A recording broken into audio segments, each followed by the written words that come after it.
back to another episode of Questions with Crocker with me, Dr. Crocker, and my husband, Shane. Hey. I'm so excited that you're back as my guest co-host. Me too. So excited. We had Harrison on last week. He helps produce the podcast.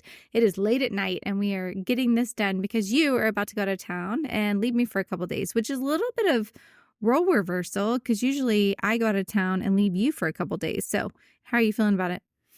I don't know. We'll see how tomorrow goes. I do not envy you that you have to drive a long ways to go to where you're going.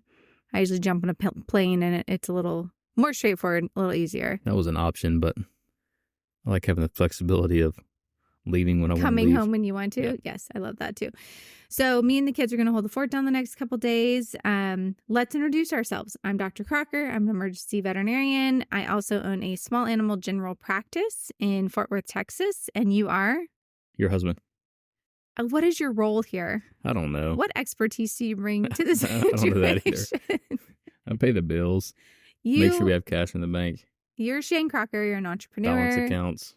Business owner. We own several businesses. You're essentially a stay-at-home dad, let's be honest, because you stay home and work from home and help out with the kids when I am traveling. And you just help hold the fort down and keep us all sane. Would that be reasonable? I don't know about the sane part, but yes, everything else sounded right. So we're recording this late at night because we've had, I would say, a relaxing weekend, actually. And then today we had a couple things at the very end. We had 8-year-old basketball, which is chaos, is hilarious. And I'm glad we survived it. It's always interesting watching our son play sports versus our daughter, because I feel like when Izzy was this age, I don't know if you remember this, but she would make kids cry. She was very aggressive. Very aggressive. If you stood with the ball for a hot second, she would steal it from you and take off. Our son is maybe not as aggressive. Quite as aggressive. He's a little less in the mix, but he was there. He showed up, ran the whole time. I had a mom fail because I forgot his shoes completely. Luckily, the game was at a mall, and so we got there. I ran and got shoes, but that is the reality of our life. I feel like we're juggling a lot of things, and sometimes things get dropped, but for the most part. He probably could have played the game in his Crocs and been just fine. He probably could have, yes. I just don't know how safe that would have been. He told me he had him in 4-wheel drive mode, so he was good. That's like a Crocs commercial right there. 4-wheel drive. Crocs, if you want to, support the podcast, just hit us up. So we have this podcast. It's based off of questions that you submit through our social media platforms at Question with Crocker, which is on Instagram, TikTok, YouTube, and Facebook. We also, you can see us on YouTube. You can listen to us on Apple or Spotify. I don't really know. Yes. Where you listen to your podcasts, you can listen to us. You can leave a review, which is great. And also there's a new apparent text message feature. So if you're listening to this and something we say triggers you in a good or bad way, you can actually send us a text message real time and we will get that message. Did you know about that? No. Yeah, it's pretty cool. I actually did it listening to another podcast the other day. So only certain podcast providers have it, but I believe if you're listening on Apple Podcasts, you can do that. So you might want to check it out. And then if you hear something interesting, you can let us know your thoughts and feedback, because we do like hearing back from people. We are not experts by any means. We are just sharing our experiences and what we have going on in life. I would agree with that. So speaking of what we have going on in life, I recently got to go to 2 conferences back to back. First one was in León, Mexico. It was their largest conference that they have. It was 25,000 people. So similar to some of the large conferences we have here, but it was not the same as conferences in the state. Number one, I really couldn't communicate with people very easily. So it was a really interesting experience for me. A lot of things that I kind of learned about how I can maybe help people out that, English is not their first language and they come in our hospital, and kind of how awkward and uncomfortable it can be for them if they're trying to, just find out really simple things. But more than that, everyone was so kind, so welcoming, so enthusiastic. We had amazing conversations about kind of their industry, the changes they're seeing. They are seeing a big uptick in pet ownership. They're seeing people kind of valuing veterinary services more, but there's still a large portion of the population that just doesn't have the financial means to take care of their pets, which with us and a lot of the things we're seeing in our economy, we're kind of seeing people shy away from preventative care also. So lots of good conversations around kind of creating a good client experience, but also access to care, standard of care, all of that. And then another thing that I got feedback on is when they graduate vet school and they enter a practice, they are put in more of a technician role. So they don't have a lot of technicians, and kind of the younger doctors are the support team members, and they work their way up in the practice essentially to more of a doctor type position, which I found interesting. I can see the value of that, especially if it's hard to find support team members. But I would have definitely been frustrated if I graduated and was put in a technician job, essentially. And I don't think their pay obviously is as high as like we would expect to be paid here. So lots of learning, lots of just asking questions. And I really, really enjoyed it, and was just thankful to be invited. Oh, and the best part was that it was themed. The entire conference was Harry Potter themed. I feel like you would have maybe hated this a little bit. Yeah, it's not my cup of tea. But I loved it. It was cool. They had all of the speakers dress up. And so no one told me this. I didn't bring anything, but some of the speakers had full on outfits based on like their Harry Potter house. A lot of people had the glasses, had scarves. And so they actually provided me with like a robe, and I got to present, and I don't know, it felt really cool. And all the rooms were decorated to the max. And so it was a great experience. And I just appreciate kind of seeing different conferences and Isn't Harry Potter kind of old at this point? What do you mean Harry Potter's old? You're going to have new? Harry Potter people come after us. No, Harry Potter's been around a long time, yes, but it's still something that resonates with everybody, I think. Not everybody. So like on the list of movies you would watch, I watched The American President. you don't really watch many movies that are over like 2 hours long in general. No. And then anything like fantasy themed is probably not. No. Coming to America. It's a great show. You do like that movie. You like Pretty funny Woman. movies. Pretty Woman, American President. You like a very big variety of movies. Lots of baseball movies. Mm-hmm. Like For the love of the game. Yeah, for the love of the game. Yes, you're a romantic at heart. Let's be honest. Probably. When it comes to baseball, yes. I think your movie choice shows that you're a romantic at heart, and I'm just going to choose to take that in. I've been married to you so long. I think that you're secretly a romantic. I'm going to see it more and more as we age. Yes.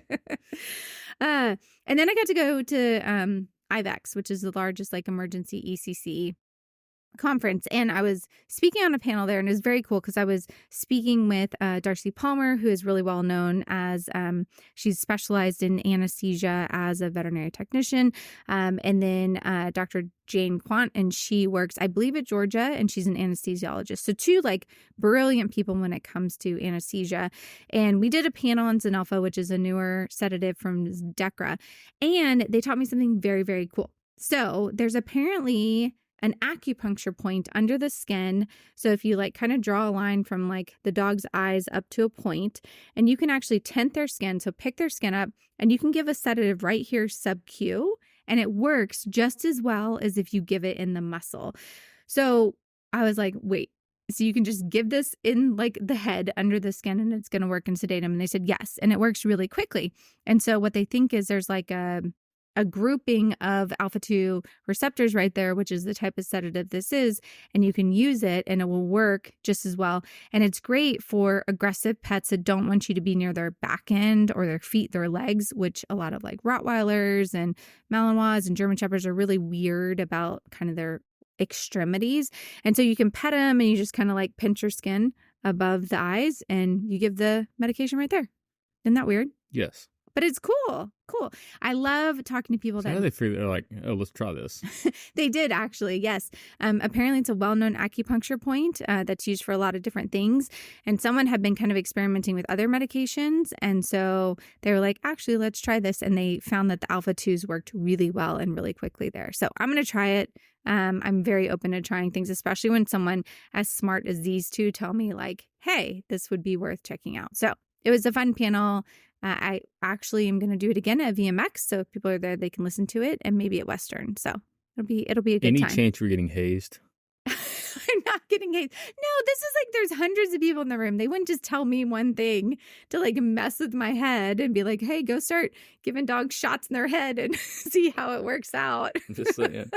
Like just start treating aggressive pets. Oh my gosh. No, was not getting hazed. I believe this to be accurate information. So Oh my gosh, I can't handle you sometimes. Couple cool cases. We recently have had a lot going on in our hospital, and I actually was helping answer phones the other day. And a phone call I got was from someone who was like, I found a dog and I have a rabies tag number. And I was like, great, give it to me. And so when you go get rabies vaccinated, your dog gets rabies vaccinated, they give you a tag and it has a number on it that's specific to that rabies vaccine your dog got and also specific to your hospital. So someone can look on there and say, hey, it says Alta Vista Animal Hospital. They can call us, give us the number of the rabies tag, and it will pull up that pet. So we were able to pull that pet up in our system. Thank goodness for electronic records. Seriously, EMRs are amazing. And then we contacted the owner and said, hey, your dog got out. This person has it. Here's their number. This is where they're at. And they were able to find their dog. So everyone always talks about microchipping, which I still think is really important. But if you have a large dog, especially, or a dog that gets out commonly and they're rabies vaccinated, which they should be, if they have that rabies tag, they also can track you down and contact your vet pretty easily. So just something important for pet owners to remember. So a couple different questions that I've gotten recently, and I thought one was a pretty easy, fun one, and I kind of wanted to hear like what you thought about this one. So at McNillo Glass, not McLovin, wanted to know, what was your favorite class in vet school or beforehand? So before I answer, I want to know, what was your favorite class when you were in undergrad? First, what was your degree in? Finance. It's technically a Bachelor of Science with an emphasis in finance. Oh, fancy. That's not, wait, I would have thought finance was a Bachelor of Arts. Okay. I guess because it's very tech. Math. There you have it. Okay, so what was your favorite class when you were in undergrad? Probably the one that got me into finance was a personal finance class I took. The professor was really good, had a fast car, had really good stories. Like you were basically like, this guy's cool, so I want to do finance. Pretty close to it, yeah. Stop it. So I left engineering for that. There was a international finance class that I really enjoyed. Why did you enjoy it? Actually, it was international economics. It just talked about the differences between different countries and if one thing happens here, how it impacts other places and tariffs and all that kind of fun stuff. So. See, that's what you contributed this, because I failed economics when I was in high school. And then I tried everything I could to not take it in college because I disliked economics so much, like diving deep into it. So I'm glad that we have differences. For me, so my favorite class in high school was actually anatomy.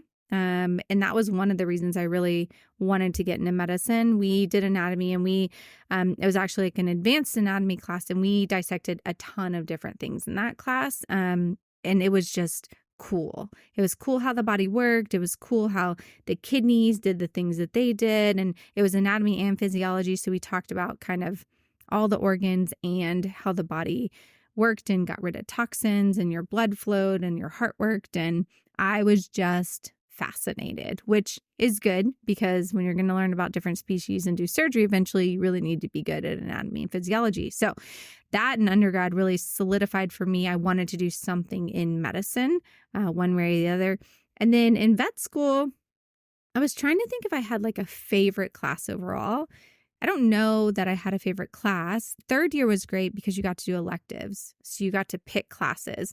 So I do know I did a lot of equine classes, and equine internal medicine was probably one of my favorite because my mentor, Dr. Cohen, did it. And he's just a brilliant teacher. And we got to do a lot of casework. We got to go ultrasound horses and just do a lot more workups than you would normally do and learn about in horses. And you kind of learned how advanced the medicine had become and what all was happening like in the industry. So probably equine internal medicine was one of my favorites, and reproduction. I just think equine reproduction is very cool.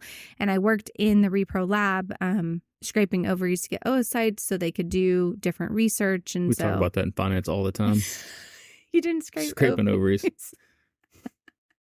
We also scraped testicles to get like we definitely semen. Talk about semen.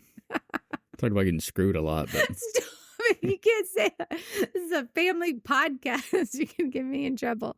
Oh my goodness. You're such a finance bro. No, you're not. I don't think you are. So those are our favorite classes. What was your least favorite class? They didn't ask this, but I'm sure it had to do with English or biology or any of the sciences. Any of them. I left one class early on in my college career. I walked in and all the seats were set up in a circle, and we all sat down, and it's like, didn't even introduce herself, like the very first day of English class, and she read this poem, and then want everybody to like talk about it. And I was in there with a couple of baseball players. I looked to my left. I'm like, dude, I'm leaving. And like right now, I'm like, yes, let's go. And we got up, and then the third baseball player followed us out. So you didn't like want to be vulnerable with a group of strangers? I was not answering that question. I just walked out. And I hear that and I'm like, that would have been such a great class. I would have loved to have done that. That is such a difference. I can only imagine the conversation after we left because you just peaced out. You're such baseball players. You're like, yeah, we'll figure something out. Oh my gosh, that's went so straight funny. to the advisor and got a different class. So my least favorite was poli-sci at A&M. I almost failed out of A&M because of that class. I actually got 2 C's and I still got into vet school. I'm pretty sure our poli-sci class was open book. Yeah, our poli-sci class was not, and he was hardcore about attendance. And we had to attend. I was on the equestrian team and there was a lot going on. And I still, I made good grades, but basically I had an A in the class, but because of attendance things, it kept getting dropped. And I was so mad because I did the work. I understood everything. I kept up with the class, but he was such a stickler. And it was like you missed like a class, 2 classes, and you got dropped like a whole grade. And I think I just got like really pissed about it. And so I just was like, I don't even care as long as I pass and get a C. Like, I'll get into vet school. It's not a core class. So I basically did what I had to do to pass and then got out of there because I was so mad about it. So that's probably not a good character of me and how stubborn I can be about things, but I feel like I've grown and matured since then. So I do think that's like an interesting thing with you not wanting to talk about your feelings. When I was in Lyon, we talked about kind of the differences in leadership in the generations and how, you and I came from kind of a time period where leadership was very much like your boss told you what to do, you did it. There wasn't really questions asked, and you just kind of like put the time in and showed up and did it. Now, people are expecting their leaders to be a lot more vulnerable and open, and I try to actually be that way, and I think it works well with my personality to be that way. Your face right now. That is not my leadership style. I know that's not your leadership style, which is why you, working from home with the computer operations and not doing a lot of interaction with people is probably best for you. But you have people that are on site and are leaders that are really doing that and pouring into everybody. So it's just interesting how it's changed from, a top-down leadership to being more vulnerable, being more like inclusive as a leader, like having people give you input. It's not just you saying things. It's very much them bringing ideas to you also. And, we had a really hard week last week at work with people just we had 3 employee pets that were put to sleep. We had someone else who their mom lost their pet that they were very close to. We had like some personal loss. Like it just was a very like heavy week. And I feel like in the past it would be like, you're here to work, you're here to get your job done. Like there wouldn't be as much space to kind of feel the feelings. And I tried to be very intentional about letting people feel their feelings and have the time they needed and support one another. And it was almost like we all just one after another, like needed people to keep stepping in and kind of filling in space and supporting. And I just think it's better for our industry as a whole to have that sort of environment versus the show up, leave your, personal life at the door and just do your job. I mean, yes and no. What's the no? I think just still allow people to grieve and do the things they need to do personally, but they can do that outside the 4 walls of work, in my opinion. Well, but do you agree that they need the time and space to do that? Mm-hmm.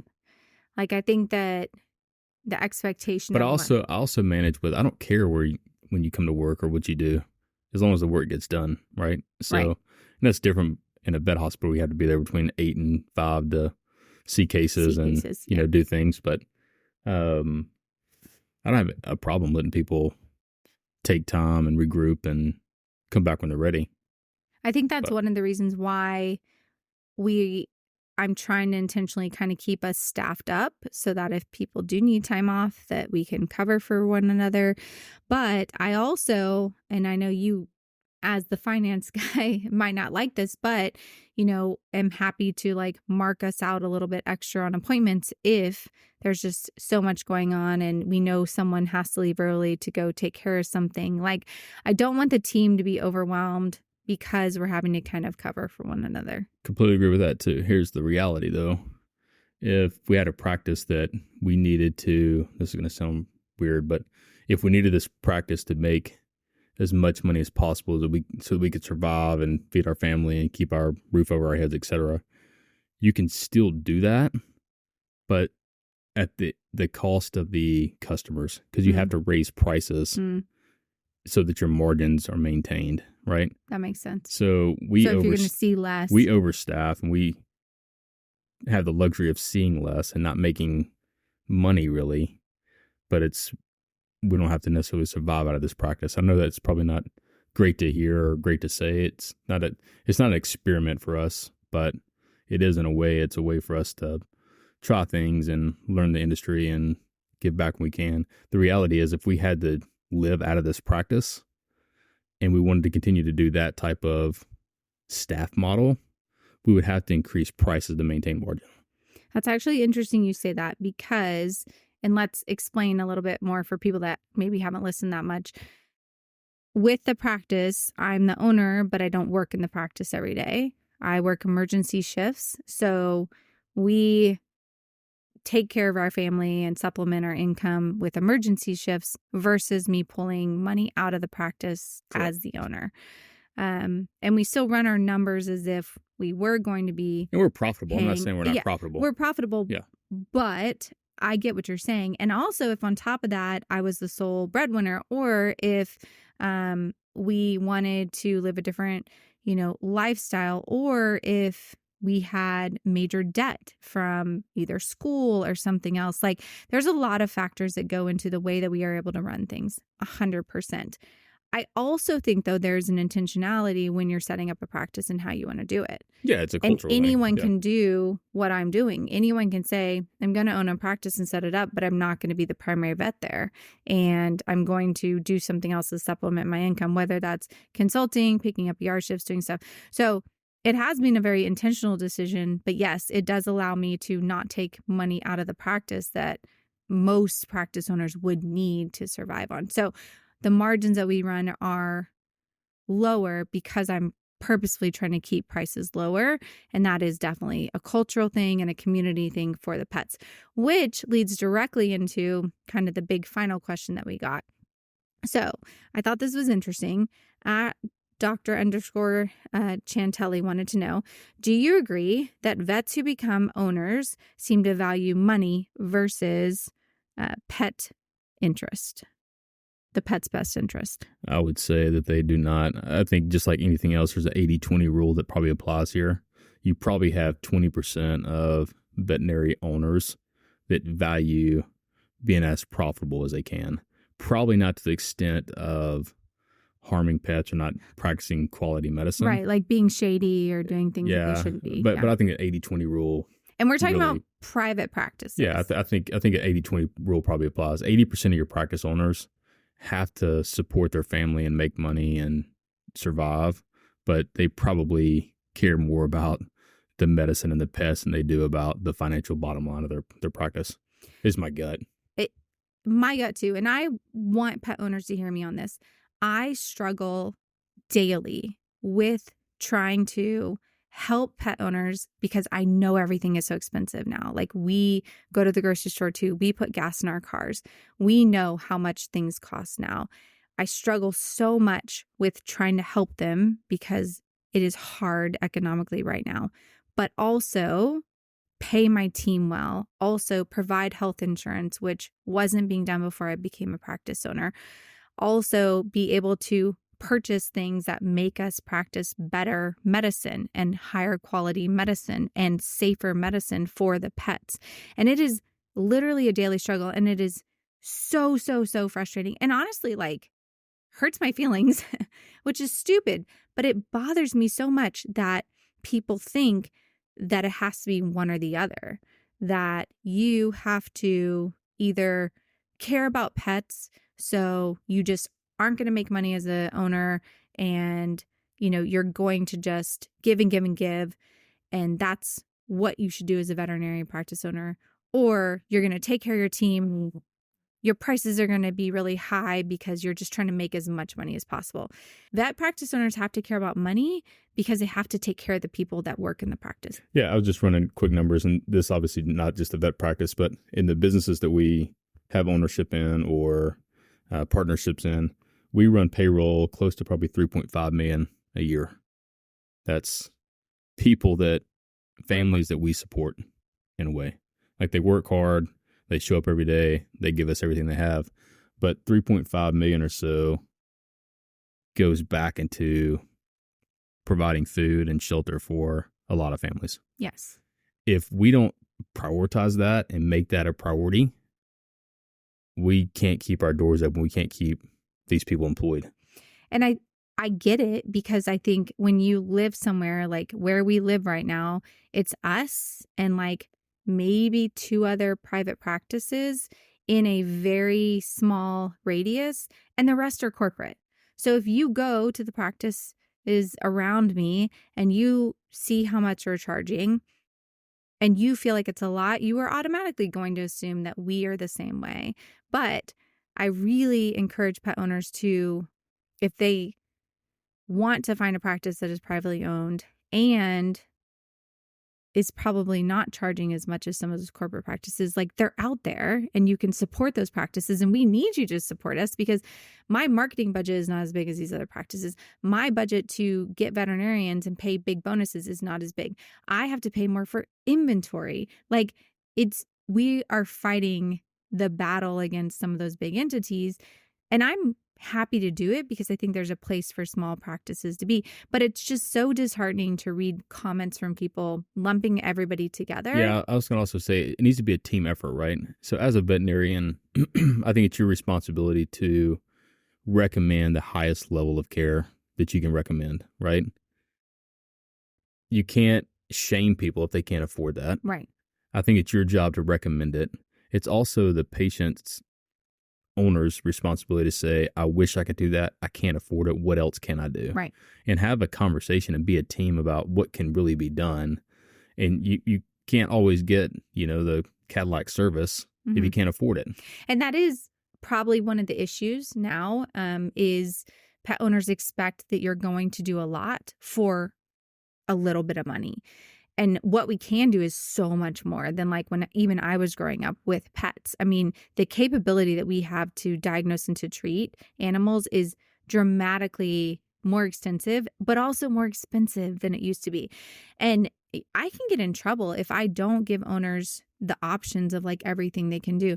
But I would say I am very intentional about trying to make sure that they know that I want to work with them and we're a team and we're going to try to figure out. And honestly, it's disrespectful for you to make assumptions of what people can or can't afford something, so you offer them less, right? Right. That's not your job. Your job is to say, here is the best way to treat this for the best possible outcomes. Right. Here's the cost associated with it. And it's their job to say, I wish I could do that. I can't. What else can we do? And there are some things, I mean, I don't even know. And if people thought about it in their own vet hospitals, like how many times do we throw in like cans of food for people, or we say like, we'll do this dewormer and like we won't charge for it, or. But that's not the veterinarian's responsibility either, though. I know, but I'm just saying like that's just what we are a very giving industry in general. But you also can't get mad at me because your dog ate something and needs a surgery that I can't discount because of the cost that goes into that type of procedure and that level of care. And then like get mad at me and blast me that I'm in it for the money because I have to pay for what I'm doing. This is going to be kind of controversial probably. Most veterinarians are smart enough to have been human medicine doctors or dentists or something along those lines and get paid significantly more to do that type of work. If they weren't passionate about helping animals, they would have taken a different route. That's a great point. 100%. 100%. We're one of the lowest paid professions for the level of training and learning that we get. So I know it's more expensive than it used to be. 100%. But so is everything else. Everything is more expensive. And when you're even more aware of it, I think, as a private practice owner, and you are trying so hard to keep costs reasonable because you understand the economy and because these people are people like the pet owners that come see me are people that my kids go to school with. These are people that I see in the grocery store. Like, I truly care about them and their pets, and I want to help them. And so, to have, and it's probably because I'm on social media and so people can like say whatever they want more, but to have people just blast you and try to call you out and lump you together with like everyone in our industry and people that aren't veterinarians that own practices is just really disheartening. So I'm hoping that people understand that as a vet owner, I absolutely have to prioritize money, and it's to take care of my hospital and take care of my team. That allows me to take care of pets. So it is in the pet's best interest if I do my job well and we make money. Because if we don't make money and we don't, have medicine and the treatments that the pets need, then none of it is worth anything. And if I can't keep my hospital staffed with people who truly care about what they're doing and, want to show up every day and like lay their heart on the line, then like none of it is worth anything. So I understand the question, but I don't think it's a one or the other. I think that they go hand in hand. I don't know. I would agree. And out of all the businesses we own, wouldn't you say that this is the one that the most, like, the service you provide is so emotionally charged, but yes. it's also so much more undervalued than like probably what it is. I would agree. Yes. I think that's all I have to say about it. I'm sure that we could have this conversation a lot, and it would be interesting to get different perspectives from outsiders, people outside the industry. I think as a pet owner, I can understand the perception. I've had sticker shock when we've had to deal with our own pets in the past. Well, and I've told you about things, especially because I do work ER and pick up ER shifts. Like, I've told you about things people have done for their pets and how much money they've spent. And you and I have talked about, like, would we be able to do that? And would that be something? And sometimes the answer is no. So we get it. But when I put my owner hat on, it's not that I look at something and I say, well, screw this pet because I need to make money. It's I need to make money so I can take care of this pet. And we're not saying that those veterinarians don't exist. Oh, 100%. Again, I think the 80-20 rule applies to a lot of things in life. There's a handful of vets that are probably that way. Just like there's a handful of bad cops, right? Yes. And they probably... And shady lawyers. Yeah, exactly. And any bad profession. Human doctors. I mean, stories from the human medical world of people that took advantage of Medicare and Medicaid and did everything they could to milk the system. Yeah. So that is people. People in general can suck. Yeah. But...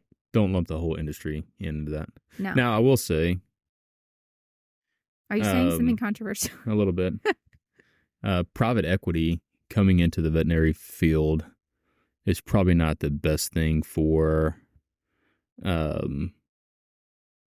owner economics. Private equity is entering a lot of fields, plumbing, HVAC, et cetera, et cetera. They look for opportunities.